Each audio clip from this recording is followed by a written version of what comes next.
Welcome to our food forest.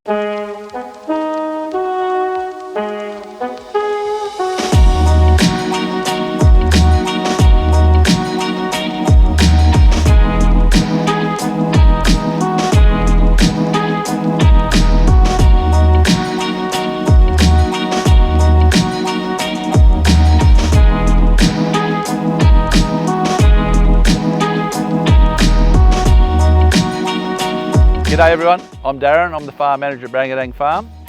Today we're down here in our food forest. So essentially our food forest is our farm orchard, if you want to put it in simple terms.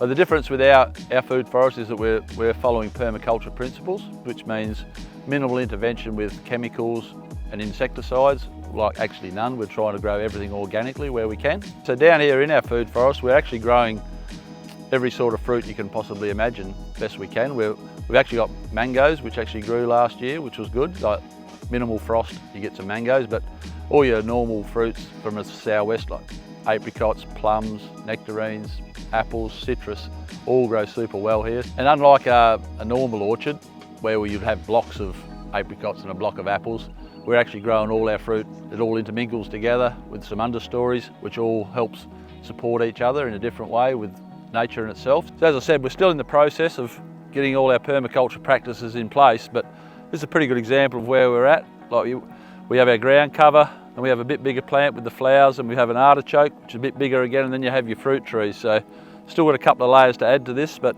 essentially this is what we're going to end up with across the whole orchard when it's all said and done in the next year or two. We've got a nectarine tree over here. Then on the other side of the row, we have a nashi tree, a nashi fruit. Following him, we've got a plum tree. Then we walk in, like we've got a peach tree. Then we have our understory growth. We've got like some lemon myrtle growing in amongst it. A variety of flowers. Also a fair few ground covers are in place as well. So we're trying to get layers as we go up. We have a bottom layer of ground cover, then a taller plant, then our fruit tree.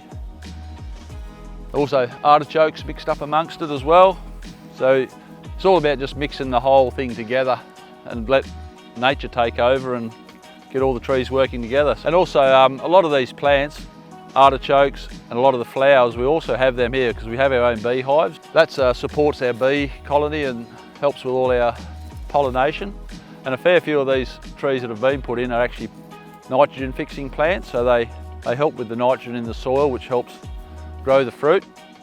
So you'll see as we go around, we've got some bigger trees. These trees were planted 2 years ago now, so they're doing very, very well.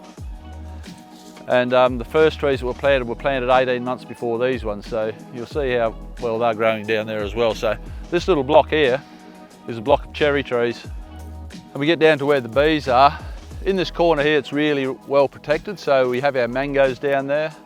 We also have some finger limes, some avocados, some mulberries, some figs growing all down through here. So a nice protected area for the more tropical fruit, you could say. So they need a bit of protection when it comes to the wind and stuff when they're in our climate. So if they get a good run all through the year, well, they'll end up with, like last year, we had some beautiful big mangoes growing those. So all in all, it's working out really well.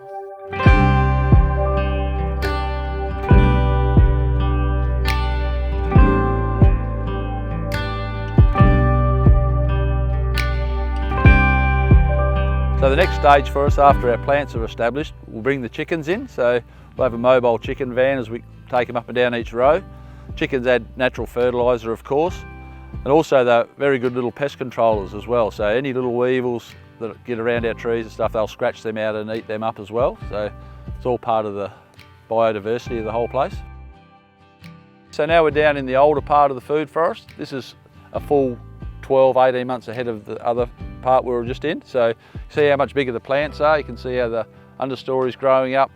Trees are much bigger, a lot more fruit on them. So that's sort of where we're heading. And also these almond trees, you can see they've done really well as well, but they're all sort of a year ahead of where we were up the hill there. But this is where we're heading. Move across here, it's a peach tree. We've got a nice crop of peaches coming on that one for this year. And we swing around a bit more, an apricot tree, plenty of apricots on that. Those apricots will be ready just before Christmas. And if we swing a bit around this way, This is our little apple orchard here with a mixed variety of apples, Pink Ladies, Granny Smiths, Fugees. And then across to more citrus, they are more lemons. The seedless lemons, we picked probably 100 cases of those this year off our trees, which is a good harvest. So we're also using the Multicraft products as the season goes on. So we have a micro foliar that we put on once a month, and also every 2 weeks we're putting micro energy, super energy through the soil and a micro life product, and they seem to be working really well. All the trees are actually pretty much jumping out of the ground. We haven't put any commercial fertilisers or anything on these trees at all this year. We're just using the Multicraft products as our sole source of fertiliser. They in turn, they stimulate the soil, and any goodness that's in the soil the tree can grab when you use that. So this is one of our mulberry trees. We have 7 or 8 big mulberry trees down here in the food forest. This year's been an exceptional year for growing mulberries, so we've already harvested heaps and heaps of kilos of mulberries, and we've got a fair few more to pick up in the next couple of weeks. So this is really the end product that we're trying to get to, like fully organic, and you can come down here, pick beautiful fruit like these mulberries and just eat them straight off the tree. You can't get it any better than that. Tree ripened fruit always tastes the best, and without any chemicals all over them, but it's a good result for everyone. The final little piece of our puzzle this year, we've added a little truffery. We planted 100 trees with truffle inoculation on them.